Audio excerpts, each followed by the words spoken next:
যে কেউ, একজন মেম্বার হোক, একজন চেয়ারম্যান হোক, একজন এমপি হোক, একজন মন্ত্রী হোক, একজন পিএম হোক, যাকে আল্লাহ পাক যেখানে দায়িত্ব দিবেন, খলিফা হিসেবে তার কাজ কি বলেন তো?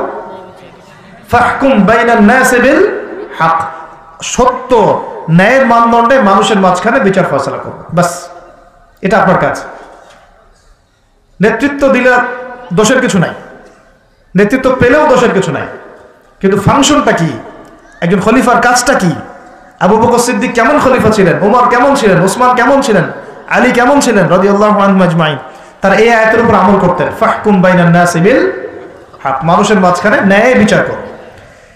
ন্যায় বিচার কথা বলা হয়েছে, ন্যায় বিচার। এখন ন্যায় বিচার কতটুকু কি হচ্ছে না হচ্ছে এটা আপনারা আমার চেয়ে ভালো জানেন, আমি এইসব নিয়ে কথা বলতে চাই না, কিন্তু আমাদের কাজ এতটুকুই, যাকে আল্লাহ পাক যেখানে দায়িত্ব দিবেন ন্যায় বিচার। আরো আল্লাহ বলছেন, আয়াতটা শেষ হয়নি, আরো সামনে একটু আছে, আল্লাহ পাক বলছেন ওয়ালা তাত্তাবিউল হাওয়া, ন্যায় বিচার করো এবং নিজের হাওয়া প্রবৃত্তির অনুসরণ করো না, নিজের মন গড়া বিধানের অনুসরণ করো না, নিজের প্রবৃত্তির দাসত্ব করো না।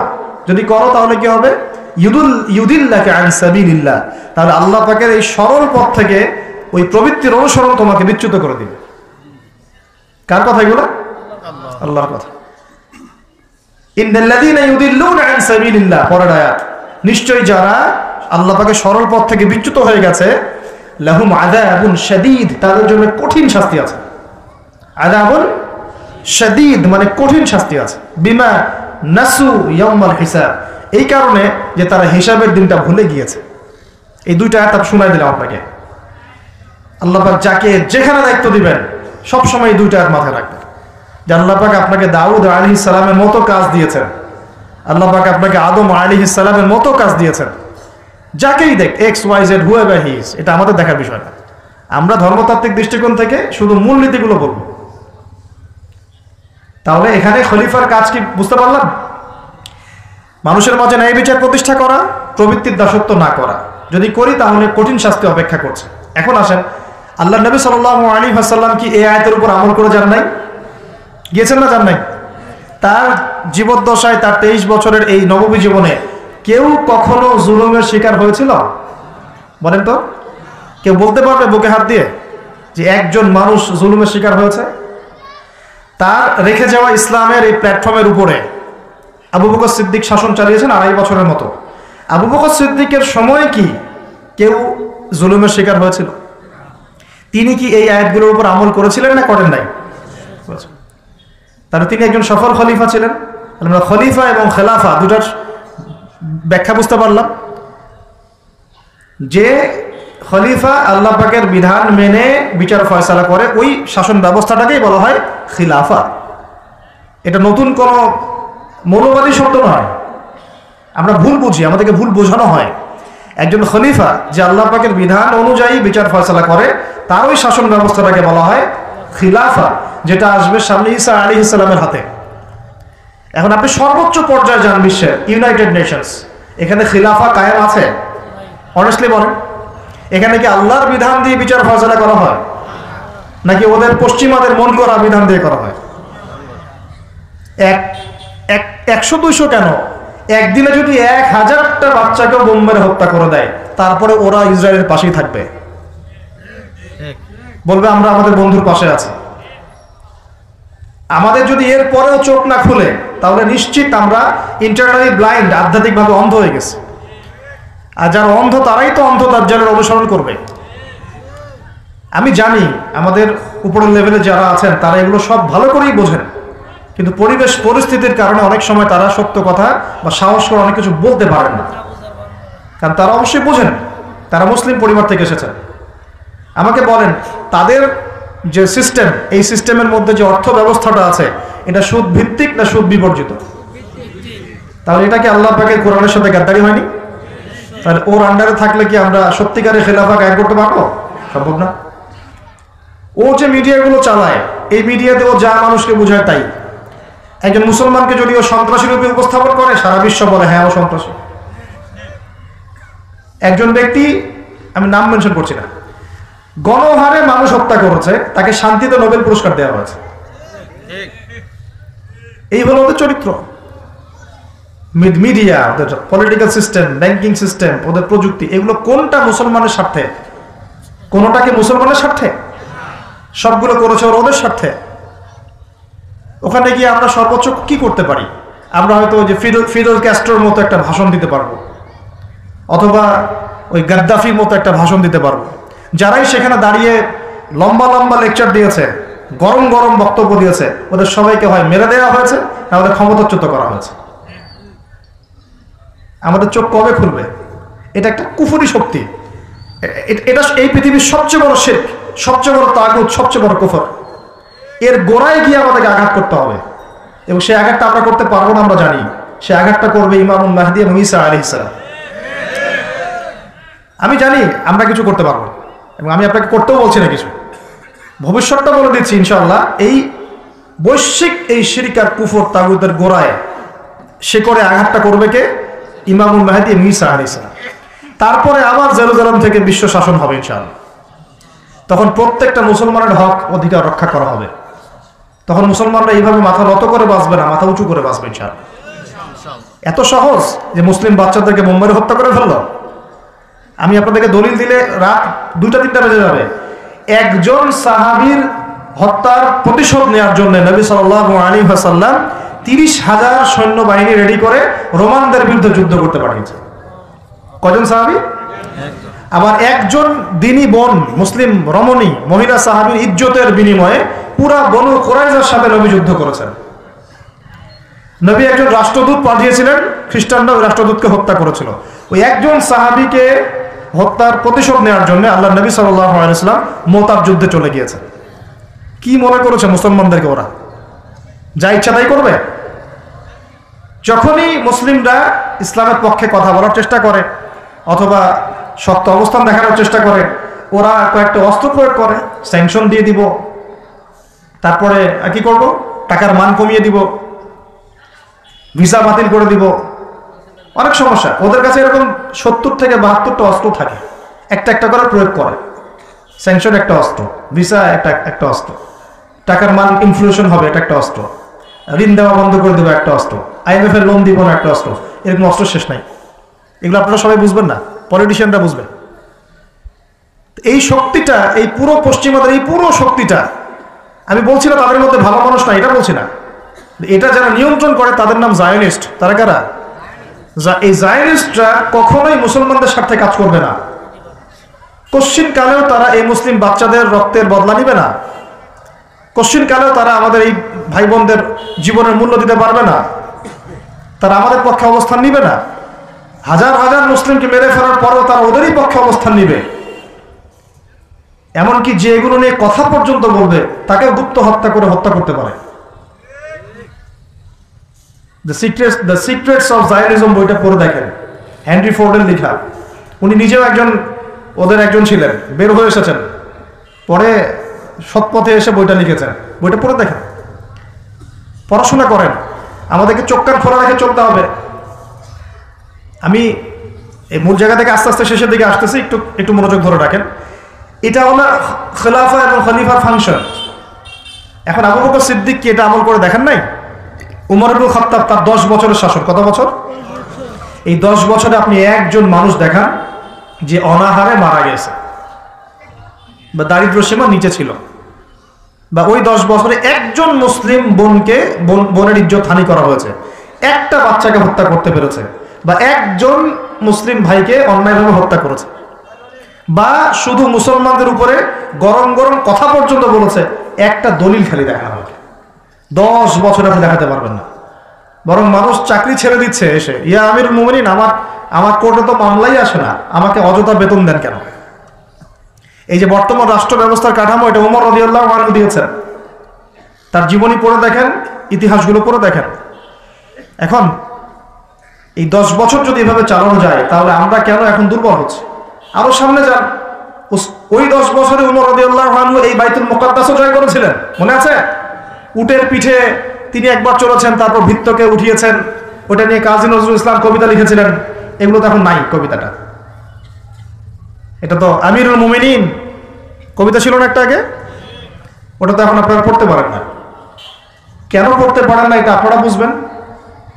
কেন পড়া যাচ্ছে না, কি সমস্যা হচ্ছে, পড়লে কি হবে, কোথায় নিয়ে যাচ্ছি আমরা বাচ্চাদেরকে, এখন কোন দিকে নিয়ে যাচ্ছি বাচ্চাদেরকে আমরা? আসলে ইসলামী শিক্ষা ছাড়া আপনি যত শিক্ষায় শিক্ষিত করেন না কেন, পরকালে আপনি পস্তাবেন, আমরা পস্তাবো না। পরকালে আপনি পস্তাবেন যে আমি আমার সন্তানকে কেন এই শিক্ষা দিয়ে আসলাম না। হয়তো আজকে রব্বির হামহুমা কামা রাব্বায়ানি সগীরা বলতে পারতো, এখন তো সেটাও পারছে না।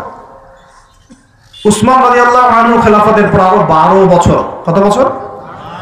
একটা ঘটনা দেখান আমাকে, মুসলিমদের অধঃপতনের বা মুসলমানদেরকে অপদস্থ করেছে একটা ঘটনা দেখো। এরপর আলী ইবনে আবি তালেবের আরো প্রায় 1.5-2 বছর, ওই সময় দেখেন। আমি বলেছিলাম 1200 বছর প্রায়। তারপর উমাইয়ারা শাসন করেছে প্রায় 97 বছর। কত বছর? নিজেদের মধ্যে অনেক সমস্যা হয়েছিল। যেমন এখন আমাদের সবাই মুসলিম ভাই, পলিটিক্যালি নিজেদের মধ্যে সমস্যা হয় না, এরকম সমস্যা হয়েছিল উমাইয়া খেলাফতেও, উসমান রাদিয়াল্লাহু আনহুর সময়ও, আলী ইবনে আবি তালেবের সময়ও। কিন্তু কখনো বাইরের শত্রুদের কাছে আমরা পরাজিত হই নাই। মানে আমার ঘরে কি সমস্যা আছে, আমি সেটা ঘরে বুঝবো। ভাইয়ের সাথে ভাইয়ের সমস্যা হচ্ছে, ওকে ঠিক আছে, হাতাহাতি হয়েছে, মারামারি হয়েছে, অস্ত্র নিয়ে মুখোমুখি হয়েছি, এটা আমার ঘরের সমস্যা। কিন্তু বহির্বিশ্বে মুসলমানদের উপর চোখ রাঙিয়ে কথা বলেছে এমন একটা জাতি খুঁজে পাওয়া যায় না।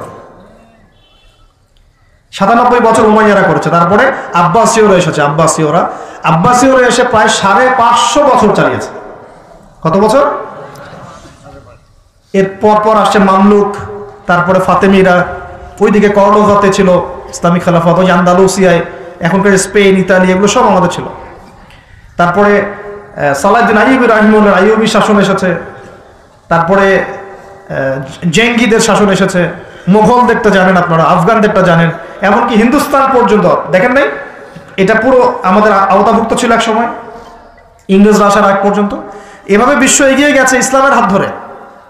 কখনো কাউকে জোর করে ফোর্স করে মুসলমান করানো হয় নাই, কখনো কোনো অমুসলিমের অধিকার খর্ব করা হয়নি। এবং একজন অমুসলিম যদি আমাদের আন্ডারে থাকতো, তার অধিকার সবার আগে নিশ্চিত করা হয়েছে। যাকাত সবাই প্রদান করত, সালাত আদায় করত, সবাই কোরআনওয়ালা ছিল, ওলামায়ে কেরামদেরকে সম্মান করা হতো, মসজিদ মাদ্রাসা গড়ে তোলা হয়েছিল, সুদ ছিল না, মানুষ হালাল খেত, এবং মুসলিমদের একটা ঐক্যবদ্ধ সামরিক শক্তি ছিল। আস্তে আস্তে আস্তে আস্তে বিগত বেশি দিন না, আমার স্টাডি হচ্ছে বিগত মাত্র 100 থেকে 150 বছর, লাস্ট 100 থেকে 150 বছরে আমাদের পুরো টেবিলটাই উল্টে গেছে মনে হয়। এক্স্যাক্টলি উসমানী খেলাফতের পতনের সময় থেকে 1914 সালে এটার পতন ঘটেছে, প্রথম বিশ্বযুদ্ধের সময়। এরপর থেকেই কেন জানি এই যে বিগত 100 বছরে পুরো বিশ্বের চিত্রটাই উল্টায় গেল। যারা আমাদেরকে কর দিত একসময়, ট্যাক্স, ওরা এখন আমাদেরকে বলে ঋণ দিব কি দিব না। সুবহানাল্লাহ, আপনারা চিন্তা করেন একটু বিষয়টা। যারা আমাদেরকে ট্যাক্স দিয়ে আমাদের জমিতে থাকতো, ওরা আমাদেরকে বলে লোন লাগলে অ্যাপ্লাই করতে হবে, শর্ত সাপেক্ষে দিতে পারি, তা আবার চড়া সুদে। ওরা বলে যে পলিটিক্যাল সিস্টেম আমাদের কেমন হবে, ও ইন্টারফেয়ার করতে চায়, ও এসে নাক গলাতে চায় যে তোমাদের রাষ্ট্র ব্যবস্থা কিভাবে চলবে। ওরা এসে এখন ঠিক করে দেয় যে আমাদের সংস্কৃতি কেমন হবে, আমাদের শিক্ষানীতি কেমন হবে, ইত্যাদি ইত্যাদি। যে জেরুজালেমে ঢোকার আগে ওদেরকে 10 বার চেকিং করতে হতো, ওখানে আমরা ত্রাণ পাঠাতে পারছি না, ওখানে আমরা মুসলমানরাই আমাদের ভাইকে ত্রাণ পাঠাতে পারছি না। নির্বিচারে মানুষ মারছে, কিন্তু আমরা গিয়ে প্রতিহত করতে পারছি না, আমরা ফোর্স পাঠাতে পারছি না। আপনি বিশ্বাস করেন, বাংলাদেশে যারা উপর থেকে নিচু লেভেলে যে সেক্টরে মানুষরা আছেন, এদের মধ্যে বহু ইমানদার মানুষ আছে, বহু ইমানদার মানুষ আছে। পলিটিশিয়ানদের মধ্যে, র্যাবে, বিজিবিতে, আর্মিতে, আনসারে, প্রত্যেকটা জায়গায় এমন বহু মানুষ আছে যাদেরকে যদি আপনি পাঠাতেন যে যাও ওই জালেমদের বিরুদ্ধে অস্ত্র ধরো, দেখতেন ওরা বুক পেতে শহীদ হয়ে যেত। আর বহু মানুষ আমাদের দেশে আছে, ইমান আমরা লালন করি বলেই তো কথাগুলো বের হচ্ছে। আমাদের জায়গা, আমাদের জমি, আমাদের ভাই, আমাদের বোন, আমাদের বাচ্চাকে মেরে শেষ করে ফেললো, আমরা সামান্য প্রতিবাদটুকু করতে পারছি না। প্রতিবাদ করার প্ল্যাটফর্মটা কোথায়? জাতিসংঘে যেতে হবে। জাতিসংঘে গিয়ে প্রতিবাদ করে লাভটা কি হবে? ও বলবে যে আমি তার পাশে আছি, সবশেষে ও 2-3টা মিত্র বানায় নিবে। বাংলাদেশের মতো ছোট একটা দেশ যে পরিমাণ সাহস দেখিয়েছে, ওখানে আরবের বড় বড় মুসলিম রাষ্ট্রগুলো সেই সাহস দেখাতে পারে না। কিসের ওয়াইসি, নাটক সার্কাস মনে হয় এগুলাকে। 110-20 জন বসবে, খ্যাপসা খাবে, খ্যাপসা আর ওই যে কি ফাহাম, এগুলো খাবে বসে বসে, কোকা-কোলা পান কর, কোকা-কোলা, স্প্রাইট। শেষমেশ সবাই মিলে একটা সিদ্ধান্তে আসলো যে নিন্দা জানানো দরকার, নিন্দা জানাই। কেন নিন্দা জানাই? আরবের জনগণ তো খেপে যাবে, জনগণ তো ইমানদার, জনগণ বলবো যে আপনারা কিছু করেন না কেন, ওদেরকে দেখানোর জন্য মিটিংটা আয়োজন করুন। আজ পর্যন্ত কি পদক্ষেপটা নিয়েছে? 15,000 মানুষের জীবনের মূল্য কি এই 1500 টাকার ত্রাণে চলে যাবে?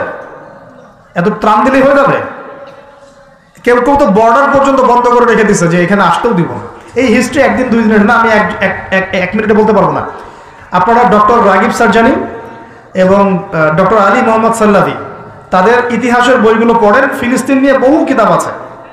এটা বিশাল ইতিহাস। এটা এখন অক্টোবর মাসের ঘটনা না, এটা অক্টোবর মাসের 6 তারিখে নতুন করে শুরু হয়েছে মাত্র। এটা প্রায় 97 বছর থেকে চলছে। কখনো এই রমজানে, কখনো সেই রমজানে, কখনো এই ইস্যু নিয়ে, কখনো সেই ইস্যু নিয়ে, কখনো নিজেরাই এটাকে সৃষ্টি করে, করতে করতে আস্তে আস্তে আস্তে 76 ভাগ জায়গা ওরা এখন দখল করে ফেলছে। আর আমি বললাম এদের সাথে দাজ্জালের মারাত্মক সম্পর্ক আছে, সামনে বুঝতে পারবেন। তো এটা 1 দিন 2 দিনের ইতিহাস নয়। আর এই প্রতিহতটা মানুষ আজকে নতুন করে করছে এমন নয়, প্রতিহত করেছে অনেকেই, অনেক সংগঠন এখানে প্রতিহত করে করে করে করে চলে গেছে। এখন না হয় আপনি হামাসকে দেখতে পাচ্ছেন, আগে তো সে ছিল না। ইন্তেফাদার আগে তো সে ছিলই না, নতুন করে তাকে প্রথম শুরু করেছিল ইখওয়ানুল মুসলিমিন। তার আগেও ওই যে কাসসাম ব্রিগেড, আপনার নাম শুনেছেন, ইজউদ্দিন কাসসাম, উনি প্রথম শুরু করেছিলেন 1935 সালের দিকে। ইতিহাসগুলো পড়তে থাকে এবং কিভাবে তার আস্তে আস্তে এই জায়গায় ঘাঁটি গেড়েছে। আর এখন তার কত শক্তিশালী আমাদের কল্পনার বাইরে। আমরা আমাদের আল্লাহ রাব্বুল আলামিনের কাছে দোয়ার চ্যানেল খোলা আছে, আমরা আমাদের মন থেকে দোয়া করবো ইনশাআল্লাহ। বলতে পারলে বলবো, লিখতে পারলে লিখবো, পণ্য বয়কট করতে পারলে করব, আমরা কূটনৈতিক সম্পর্ক ছিন্ন করতে পারলে করব, আমাদের পক্ষে যা করা সম্ভব তাই করবো ইনশাআল্লাহ। কারণ আমাদের তো হাত বাঁধা। দেখেন, আপনি চিন্তা করেন, চারপাশে আরব রাষ্ট্রগুলো তামাশা দেখছে, মাঝখানে মাত্রই 27 একর বর্গ কিলোমিটার জায়গা, 27 একর জায়গা আর কি, এটার মধ্যে বোম্বিং হচ্ছে। সবাই মানে 22 লক্ষ মানুষকে একটা জায়গায় নিয়ে এসে বোম মেরে হত্যা করা। মানে ভাবটা এরকম যে ধরেন বাইতুল মোকাররমে সব মুসলমানকে ঢুকিয়ে বিষ প্রয়োগ করে হত্যা করা, যেমন এরকম আর কি, স্প্রে মেরে হত্যা করার মতো। অল্প একটু জায়গা, এর মধ্যে 22 লাখ মানুষকে ঢুকিয়ে দিয়ে বোম মেরে মেরে হত্যা করা আছে। এর চেয়ে বড় জুলুম পৃথিবী আর কোথাও দেখা নাই। ওই জায়গাটাকে আল্লাহ পাক বরকতময় বলেছেন, ওই জায়গাটাকেই আল্লাহ পাক বরকতময় বলেছেন। কেন? ওই জায়গা থেকে আল্লাহ পাক বেশি বেশি শহীদ কবুল করছেন, সুবহানাল্লাহ। এটাও বোঝেন, ওই জায়গা থেকে বেশি বেশি শহীদ আল্লাহর কাছে যাচ্ছে এবং তারা জীবিত, তারা জান্নাতে আছেন এখন ইনশাআল্লাহ। তবে শেষ করে দিয়ে একটা হাদিস দিয়ে, এখানে নবী সাল্লাল্লাহু আলাইহি ওয়াসাল্লাম এই জায়গা সম্পর্কে বলেছেন, শেষ জামানায় লা তাযালু তাইফাতুম মিন উম্মতি যাহিরিন আলাল হক লা ইয়াদুরুহুম মান খাযিলাহুম। আল্লাহ নবী সাল্লাল্লাহু আলাইহি ওয়াসাল্লাম বলেছেন, আমার উম্মতের একটা দল, সবাই না, একটা দল চিরদিন হকের উপর থাকবে, তারা যুদ্ধ করতে থাকবে, বিরোধিতাকারীরা তাদের কোনো ক্ষতি করতে পারবে না দুর্ভিক্ষ ছাড়া। কি ছাড়া? এই যে এখন বুঝতে পারছেন, দুর্ভিক্ষ ছাড়া, পানি নাই, খাবার নাই, বিরোধিতাকারীরা ওদের কোনো ক্ষতি করতে পারবে না দুর্ভিক্ষ ছাড়া। এবং তার সাহাবীরা জিজ্ঞাসা করছেন, ইয়া রাসূলুল্লাহ, তারা কোন এলাকায় যুদ্ধটা করবে? নবীজি বলছেন যে বাইতুল মুকাদ্দাস ওয়া মা হাওলাহা, বাইতুল মুকাদ্দাস এবং তার চারপাশে। আরেকটা জায়গা আসছে যে ফিল দিমাশক, মানে যে সিরিয়ার দামেস্ক এবং তার চারপাশে। নবীজি বলছেন সর্বশেষ এই দলটা দাজ্জালের সাথেও যুদ্ধ করবে। তো এই দিকে পৃথিবী যাবে। এখন আমরা আজকে সংক্ষিপ্ত আলোচনায় এতটুকু বোঝানোর চেষ্টা করলাম। দেখুন, আমরা পৃথিবীতে এমনি এমনি আসি নাই, আল্লাহ পাকের খলিফা হয়ে এসেছে। আল্লাহ পাকের খলিফার কাজ নিজে আল্লাহ পাকের বিধান মেনে চলা, তারপরে সবার আগে আমার পরিবারকে মানানোর চেষ্টা করানো। যদি পরিবার মানে আলহামদুলিল্লাহ, যদি না মানে দাওয়াত দেয়াই আমার কাজ, এতটুকু পর্যন্ত। আর যদি আমার সন্তান হয় তাহলে তাকে আমি ফোর্স করতে পারি, চাপ দিতে পারি, কিন্তু আমি আমার পিতাকে তো চাপ দিতে পারবো না, আমার মাকে আমি চাপ দিতে পারবো না, দাওয়াত দিতে পারবো। আমার স্ত্রী সন্তানদেরকে আমি চাপ দিতে পারবো। তো খলিফা নিজেও হব, নিজের পরিবারের মধ্যেও সেই খলিফার সুন্নতগুলো থাকবে, তারপরে আমি আমার সাধ্যমতো সমাজে এটা প্রচার প্রসার ঘটাবো। আল্লাহ পাক যদি কবুল করেন বড় পরিসরেও খিলাফা কায়েম হবে ইনশাআল্লাহ। আর আল্লাহ পাক যাকে যেখানে দায়িত্ব দিবেন তার মনে রাখা উচিত হবে তিনি হচ্ছেন এই পৃথিবীতে আদম আলাইহিস সালামের সন্তান। তিনি এই পৃথিবীতে ওই দাউদ আলাইহিস সালামের রোল প্লে করছেন। এরপরে তার সাধ্য অনুযায়ী সে ইসলাম কেন্দ্রিক সমাজ গঠনের চেষ্টা করবে। যদি না পারে বা প্রতিবন্ধকতা থাকে, ওজোর আপত্তি আল্লাহর কাছে পেশ করবে। আর যদি একেবারেই অস্বীকার করে, কুফরি করে, তাহলে তার শাস্তি আল্লাহ পাক তাকে দিবেন। আর সর্বশেষ কথা হলো, এই খিলাফার বদৌলতেই 4 খলিফার যুগ থেকে এই যে আমি আপনাকে 1914 সাল পর্যন্ত দেখালাম, এই মুসলিম বিশ্ব দাপনের সাথে মাথা উঁচু করে বেঁচেছিল। আর বিগত 100 বছরে যখন এগুলো আস্তে আস্তে উঠে গেছে, ড্যামলিশ হয়েছে, তখন আস্তে আস্তে পুরো টেবিলটাই উঠে গেছে। এখন সত্যি কথা বলতে পুরো ওয়ার্ল্ডের যত বড় বড় অস্ত্রশস্ত্র সেগুলো ওদের হাতে। ওটার দাপট আপনাকে ভয় দেখা, ওটা সবচেয়ে বড় পাওয়ার। তারপরে প্রযুক্তিগুলো ওর হাতে, মিডিয়াগুলো ওর হাতে, ওদের হাতে, অর্থনৈতিক সিস্টেম, সুদভিত্তিক ব্যাংকিং সিস্টেম ওদের হাতে। যতগুলোর নাম বলে না, federal reserve, IMF, world bank, সব ওদের। তো এখন এই অবস্থাতে বিশ্বটা চলছে, এটা কি চিরস্থায়ী হবে? উত্তর হচ্ছে না, এটা চিরস্থায়ী হবে না। আজকে হোক আর কালকে হোক আর 100 বছর পরেই হোক, এটা চিরস্থায়ী হচ্ছে না ইনশাআল্লাহ।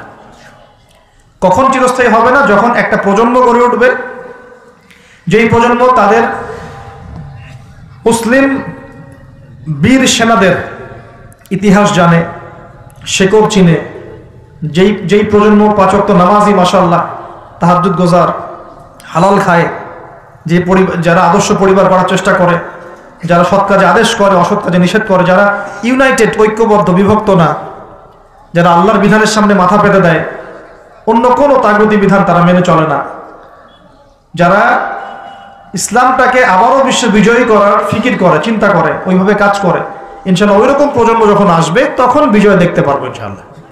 তবে আমার মনে হয় না যে এখন সেই প্রজন্ম আছে বা চলছে, আমার মনে হয় না। কারণ এখন আমরা বেশিরভাগ ক্ষেত্রেই দুনিয়া নিয়ে ব্যস্ত হয়ে গেছি। আমরা অনেকেই নামাজ ছেড়ে দিয়েছি।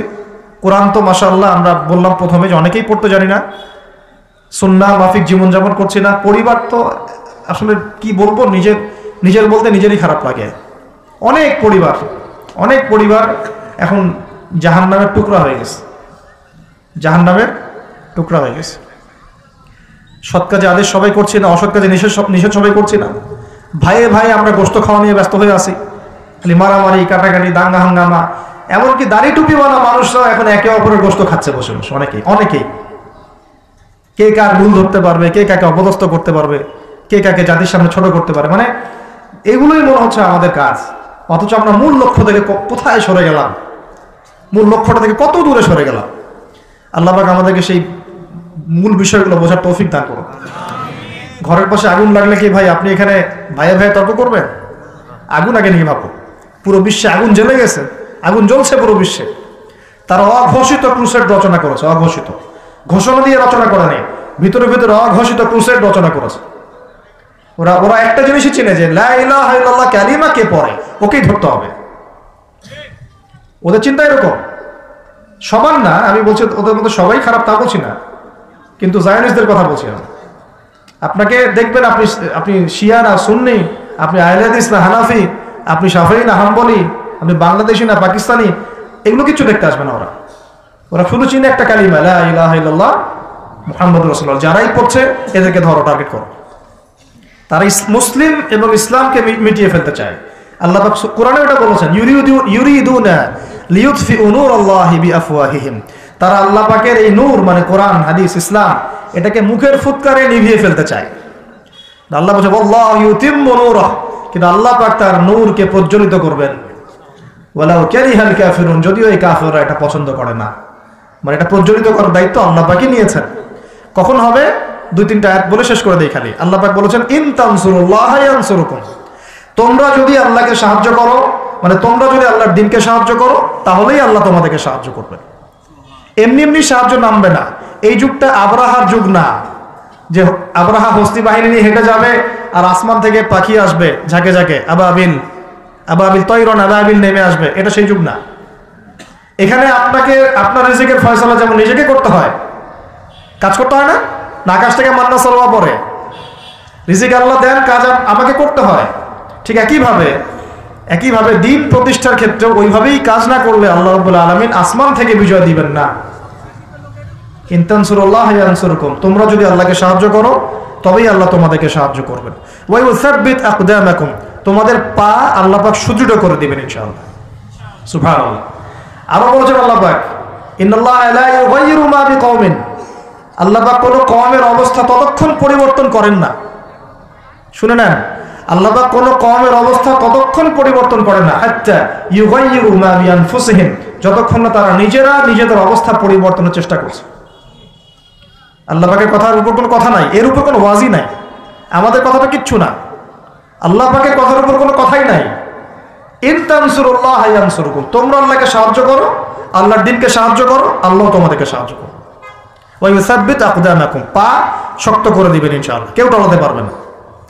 আর ইন্নাল্লাহা লা ইউগাইয়িরু মা বিকওমিন, মনে রাখো আল্লাহ পাক কোনো কওমের অবস্থা, কোনো জাতির অবস্থা ততক্ষণ পরিবর্তন করেন না যতক্ষণ না হাত্তা ইউগাইয়িরু মা বিআনফুসিহিম, যতক্ষণ না তারা নিজেরা নিজেদের অবস্থা পরিবর্তনের চেষ্টা করছে। আর সর্বশেষ কথা আল্লাহ পাক বলছেন, ওয়া ইন তাতাওয়াল্লাউ, যদি তোমরা মুখ ফিরায় চলে যাও, তোমরা যদি মুখ ফিরিয়ে উল্টা দিকে চলা শুরু করো, যেমনটা আমরা করছি আর কি এখন, তাহলে আল্লাহ কি করবেন? আল্লাহ বলছেন ইয়াস্তাবদিল কওমান গায়রাকুম, আল্লাহ তোমাদের সবাইকে সরিয়ে দিবেন। বলেন নাউজুবিল্লাহ। ইয়াস্তাবদিল কওমান গায়রাকুম, আল্লাহ পাক তোমাদের সবাইকে সরিয়ে দিয়ে নতুন কওম নিয়ে আসবেন। সুম্মা লা ইয়াকুনু আমসালাকুম, তারা তোমাদের মতো হবে না, তারা তোমাদের মতো অপদার্থ হবে না। কিভাবে সরাতে পারেন? এক মহামারীতে সরাতে পারেন না, এক ভূমিকম্পে সরাতে পারেন। 5-6 মাত্রা ভূমিকম্প হলেই শেষ, ঢাকা শেষ, একদম 60% মানুষ দেখবেন ডেড, নাউজুবিল্লাহ। তাহলে কিসের বড়াই, কিসের? আল্লাহ পাকের কোরআনের আয়াতগুলো থেকে আমরা শিক্ষা নিব না ওয়া ইন তাতাওয়াল্লা ইয়াস্তাবদিল কওমান গায়রাকুম সুম্মা লা ইয়াকুনু আমসালাকুম। সর্বশেষ আল্লাহ পাক বলেন, ইয়া আইয়ুহাল্লাযীনা আমানু, হে মুমিনগণ, ইসবিরু, তোমরা সবর করো, ইসবিরু ওয়া সাবিরু ওয়া রাবিতু, তোমরা সবর করো, সবরের প্রতিযোগিতা করো এবং তাকওয়া অবলম্বন করো এবং তোমাদের আখের গোছাও, তোমরা প্রস্তুতি নাও, তোমরা এসব বিজয়ের প্রস্তুতি নাও, লাআল্লাকুম তুফলিহুন, যাতে করে তোমরা সফল হতে পারো। আল্লাহ পাক আমাদের সবাইকে আলোচনা বোঝার তৌফিক দান করুন। আল্লাহ পাক আমাদের সবাইকে তার জমিনে তার খলিফা হওয়ার তৌফিক দান করুন। সেই সোনালী যুগের ইসলাম আবার ফিরিয়ে আনার তৌফিক দান করুন। আল্লাহ পাক ইসলামটাকে আমাদের কাছে বোঝার তৌফিক দান করুন। যারা ইসলামের বিকৃত ব্যাখ্যা করে, এইসব ব্যাখ্যা থেকে আল্লাহ পাক আমাদেরকে হেফাজত করুন। আল্লাহ পাক ইসলামের নামে সব ধরনের উগ্রপন্থা থেকে আমাদেরকে হেফাজত করুন এবং একই সাথে ইসলামের নামের সব ধরনের শিথিলতা থেকে আল্লাহ পাক আমাদেরকে হেফাজত করুন। আল্লাহ পাক আমাদেরকে মধ্যমপন্থী জাতি বানায় দেন, আপোষের সমস্ত কোন্দল আল্লাহ মিটায় দেন এবং আমাদের যুব সমাজকে কোরআনওয়ালা বানায় দেন, সুন্নাহওয়ালা বানায় দেন, আমাদের পরিবারগুলোকে আল্লাহ পাক জান্নাতের টুকরা বানায় দেন। আল্লাহ পাক আমাদের সন্তানদেরকে মানুষ করার তৌফিক দান করেন। আসন্ন সেই বিজয়ে আল্লাহ পাক আমাদেরকে অংশ নেওয়ার তৌফিক দান করেন। দ্বীনের জন্য জানমাল ব্যয় করে, জানমাল সময় শ্রম যা আছে আল্লাহর জন্য ঢেলে দেওয়ার তৌফিক দান করেন।